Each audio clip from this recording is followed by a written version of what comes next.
Hello friends, അസ്സലാമു അലൈക്കും. NF Kannur കിച്ചണിലേക്ക് എല്ലാ കൂട്ടുകാർക്കും ഒരിക്കൽ കൂടി സ്വാഗതം. ഇന്നത്തെ റെസിപ്പി ടേസ്റ്റി ആയിട്ടുള്ള അവിൽ മിൽക്കാണ്. കുറഞ്ഞ ഇൻഗ്രീഡിയൻസ് കൊണ്ട് പെട്ടെന്ന് തന്നെ നമുക്ക് തയ്യാറാക്കിയെടുക്കാൻ പറ്റിയിട്ടുള്ള ടേസ്റ്റിയും ഹെൽത്തി ആയിട്ടുള്ളൊരു റെസിപ്പിയാണ് അവിൽ മിൽക്ക്. കുട്ടികൾക്കൊക്കെ തീർച്ചയായിട്ടും ഇഷ്ടപ്പെടുന്നൊരു റെസിപ്പി കൂടിയാണ്. അപ്പോൾ ഇനി വലിയ കാശ് കൊടുത്തിട്ട് നമ്മൾ അവിൽ മിൽക്ക് കടയിൽ നിന്ന് വാങ്ങിച്ചിട്ട് കഴിക്കേണ്ട ആവശ്യമൊന്നുമില്ല. പെട്ടെന്ന് തന്നെ നമുക്കിത് തയ്യാറാക്കിയെടുക്കാൻ പറ്റും. അപ്പോൾ വീഡിയോ എല്ലാവരും ഫുള്ളായിട്ടൊന്ന് കണ്ടു നോക്കുക. ഇഷ്ടമായാൽ കൂട്ടുകാർക്കും ഫാമിലിക്കും ഒന്ന് ഷെയർ ചെയ്ത് കൊടുക്കാൻ മറക്കരുത്. അപ്പോൾ പെട്ടെന്ന് തന്നെ നമുക്കിതിൻ്റെ പ്രിപ്പറേഷൻ എങ്ങനെയാണെന്ന് നോക്കാം. അവിൽ മിൽക്ക് തയ്യാറാക്കാൻ വേണ്ടിയിട്ട് ആവശ്യമായിട്ടുള്ള ഇൻഗ്രീഡിയൻസ് എന്തൊക്കെയാണെന്ന് നോക്കാം. മെയിനായിട്ട് നമുക്ക് വേണ്ടത് അവിൽ തന്നെയാണ്. വറുത്ത അവിലാണ് നമ്മൾ ഇതിന് വേണ്ടിയിട്ട് എടുക്കുന്നത്. നമ്മൾ കടയിൽ നിന്ന് വറുത്ത അവിലെന്ന് പറഞ്ഞാൽ തന്നെ നമുക്ക് ലഭിക്കും. ഇനി അങ്ങനെ ലഭിച്ചാൽ തന്നെ നമ്മൾ ജസ്റ്റ് ഒന്ന് ഫ്രൈ പാനിലിട്ടിട്ടൊന്ന് ഡ്രൈ റോസ്റ്റ് ചെയ്തെടുക്കണം. നല്ല ക്രിസ്പി ആയിട്ടുള്ള അവിലാണ് നമുക്ക് വേണ്ടത്. അപ്പോൾ ഇതുപോലെ വറുത്ത അവിൽ വാങ്ങിച്ചിട്ട് ജസ്റ്റ് ഒന്ന് വറുത്ത് എടുത്തതാണിത്. 1/2 കപ്പ് എടുത്തിട്ടുണ്ട്.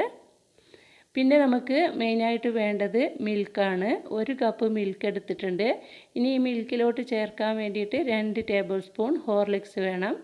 ആവശ്യത്തിനുള്ള ഷുഗർ എടുത്തിട്ടുണ്ട്. ഒരു 1/4 ടീസ്പൂൺ വരെ ഏലക്കാപ്പൊടി കൂടി എടുത്തിട്ടുണ്ട്. ഇത് ഓപ്ഷണലാണ്. പിന്നെ നമുക്ക് മെയിനായിട്ട് വേണ്ടത് ചെറുപഴമാണ്. അത് ഏത് പഴമായാലും പ്രശ്നമൊന്നുമില്ല. റോബസ്റ്റ് പഴമായാൽ അത്ര നന്നായിരിക്കും. പിന്നെ കുറച്ച് നട്ട്സ് എടുത്തിട്ടുണ്ട്. നട്ട്സ് നിങ്ങളുടെ ഇഷ്ടത്തിനനുസരിച്ചിട്ട് എടുക്കാം. ഞാനിപ്പോൾ കുറച്ച് ആൽമണ്ടും അതുപോലെ കുറച്ച് കാഷ്യൂ നട്ട്സുമാണ് എടുത്തിരിക്കുന്നത്. ഇനി നമുക്കിത് സെറ്റ് ചെയ്തെടുക്കുന്നതിന് മുമ്പ് ആദ്യം ഹോർലിക്സും മിൽക്കും ഒന്ന് മിക്സ് ചെയ്തെടുക്കണം. അപ്പോൾ ഡയറക്റ്റായിട്ട് നമ്മൾ മിൽക്കിലോട്ട് ഹോർലിക്സ് ചേർത്ത് കഴിഞ്ഞാൽ അത് കട്ട പിടിക്കും. അത് കാരണം ഞാൻ മറ്റൊരു കപ്പ് എടുത്തിട്ടുണ്ട്. അതിലോട്ട് നമുക്ക് ആദ്യം തന്നെ 2 ടേബിൾ സ്പൂൺ ഹോർലിക്സ് ഇട്ട് കൊടുക്കാം. ഇനി നമുക്ക് ആവശ്യമായിട്ടുള്ള ഷുഗർ ഇട്ട് കൊടുക്കണം. ഷുഗർ നിങ്ങളുടെ ഇഷ്ടത്തിനനുസരിച്ചിട്ട് ഇട്ട് കൊടുക്കാം. ഹോർലിക്സിലും ഓൾറെഡി മധുരം ഉണ്ടാവും. അപ്പോൾ അതിനനുസരിച്ചിട്ട് മാത്രം ഷുഗർ ഇട്ട് കൊടുക്കുക. അവിൽ മിൽക്കൊക്കെ ആകുമ്പോൾ കുറച്ച് മധുരം മുന്നിട്ട് നിൽക്കുമ്പോഴായിരിക്കും അതിനൊരു ടേസ്റ്റ് ഉണ്ടാവുക.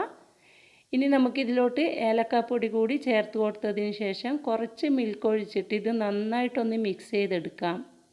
കട്ടയൊന്നും കൂടാതെ നന്നായിട്ടൊന്ന് മിക്സ് ചെയ്തെടുത്തതിന് ശേഷം മാത്രം നമുക്ക് ബാക്കിയുള്ള മിൽക്ക് കൂടി ഒഴിച്ചു കൊടുക്കാം. ഞാനിപ്പോൾ 1 കപ്പ് മിൽക്കാണ് എടുത്തിരിക്കുന്നത്.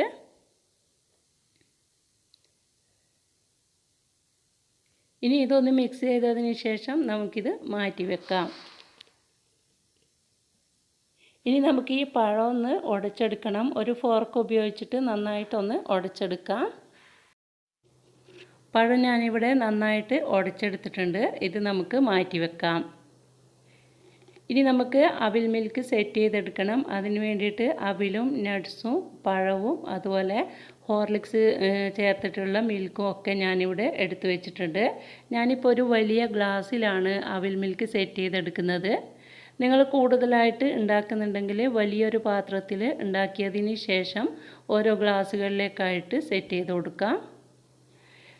ഗ്ലാസിൻ്റെ അടിയിലായിട്ട് നമ്മൾ ഉടച്ചെടുത്ത പഴമാണ് ആദ്യം ഇട്ട് കൊടുക്കേണ്ടത്. അതിൻ്റെ മുകളിലായിട്ട് വറുത്ത അവിലിട്ട് കൊടുക്കാം. അത് നിങ്ങൾ എടുക്കുന്ന ഗ്ലാസ്സിനനുസരിച്ചിട്ട് എത്ര ലെയർ വേണോ അതിനനുസരിച്ചിട്ട് സെറ്റ് ചെയ്ത് കൊടുക്കാം. ഞാനിപ്പോൾ 2 ലെയറായിട്ടാണ് സെറ്റ് ചെയ്തെടുക്കുന്നത്.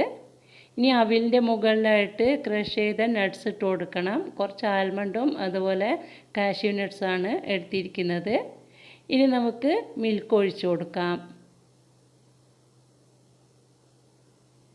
ഇത് മുങ്ങാൻ പാകത്തിൽ നമ്മൾ മിൽക്ക് ഒഴിച്ചതിന് ശേഷം നേരത്തെ ചെയ്തതുപോലെ തന്നെ ഒന്നുകൂടി റിപ്പീറ്റ് ചെയ്തെടുക്കാം. ആദ്യമായിട്ട് ബാക്കി വന്ന പഴം കൂടി ഇട്ട് കൊടുക്കാം. അതിനുശേഷം ആവശ്യത്തിന് അവിലിട്ട് കൊടുക്കാം. ഈ അവിൽ മിൽക്ക് ഉണ്ടാക്കി കഴിഞ്ഞാൽ അതേ ടൈമിൽ തന്നെ നമ്മൾ പെട്ടെന്ന് തന്നെ ഇത് കഴിക്കണം. ഇല്ലെങ്കിൽ ഈ അവിലൊക്കെ ഒന്ന് സോഫ്റ്റായി പോയി കഴിഞ്ഞാൽ ഇതിൻ്റെ ടേസ്റ്റ് നമുക്ക് ശരിക്ക് കിട്ടില്ല. അപ്പോൾ ശരിയായിട്ടുള്ള ടേസ്റ്റ് കിട്ടണമെങ്കിൽ ഉണ്ടാക്കിയ ഉടനെ തന്നെ കഴിക്കുകയാണ് നല്ലത്. ഇനി ബാക്കിയുള്ള നട്ട്സ് കൂടി ഇട്ട് കൊടുത്തതിന് ശേഷം ബാക്കി വന്ന മിൽക്കും ഇതിലോട്ട് ഒഴിച്ചു കൊടുക്കാം. അതിനുശേഷം നിങ്ങൾക്ക് ആവശ്യമെങ്കിൽ മാത്രം കുറച്ച് ഐസ്ക്രീം വെച്ചിട്ട് ഒന്ന് ഗാർണിഷ് ചെയ്ത് കൊടുക്കാം. ഞാനിപ്പോൾ വീഡിയോക്ക് വേണ്ടിയിട്ട് കുറച്ച് ഐസ്ക്രീം വെച്ച് കൊടുത്തിട്ടുണ്ട്. വീഡിയോയിൽ കാണിക്കാൻ വേണ്ടിയിട്ട് വെച്ച് കൊടുത്തതാണ്. അപ്പോൾ അത് നിങ്ങളുടെ ഇഷ്ടത്തിനനുസരിച്ചിട്ട് വെച്ച് കൊടുക്കാം. അങ്ങനെ 2 മിനിറ്റ് കൊണ്ട് നമ്മൾ ടേസ്റ്റി ആയിട്ടുള്ള അവിൽ മിൽക്ക് ഇവിടെ തയ്യാറായിട്ടുണ്ട്. കുട്ടികൾക്കൊക്കെ തീർച്ചയായിട്ടും ഇഷ്ടപ്പെടുന്ന ഒന്നാണ് അവിൽ മിൽക്ക്. അവർ ക്ഷീണിച്ചിട്ട് വരുന്ന ടൈമിലൊക്കെ നമുക്ക് പെട്ടെന്ന് തന്നെ ഇത് തയ്യാറാക്കി കൊടുക്കാൻ പറ്റും. അപ്പോൾ എല്ലാവരും ഒന്ന് ട്രൈ ചെയ്ത് നോക്കണം. ട്രൈ ചെയ്ത് നോക്കുമ്പോൾ ഫീഡ്ബാക്ക് അറിയിക്കാൻ മറക്കരുത്. വീഡിയോ ഇഷ്ടമായിട്ടുണ്ടെങ്കിൽ ലൈക്ക് ചെയ്യണം, നിങ്ങളുടെ അഭിപ്രായം അറിയിക്കണം. കൂട്ടുകാർക്കും ഫാമിലിക്കും ഒന്ന് ഷെയർ ചെയ്ത് കൊടുക്കണം. അതുപോലെ ചാനൽ ആദ്യമായിട്ട് കാണുന്നവരാണെങ്കിൽ സബ്സ്ക്രൈബ് ചെയ്ത് തുടർന്ന് ഞാൻ ചെയ്യുന്ന വീഡിയോസിനായിട്ട് ആ ബെൽ ബട്ടൺ കൂടി ഒന്ന് ഇനേബിൾ ചെയ്ത് വെക്കുക. അപ്പോൾ ഇൻഷാ അല്ലാഹ് ഇനിയും കാണാൻ നല്ല നല്ല വീഡിയോകളുമായിട്ട്. അതുവരെ എല്ലാവർക്കും താങ്ക്സ് ഫോർ വാച്ചിങ്.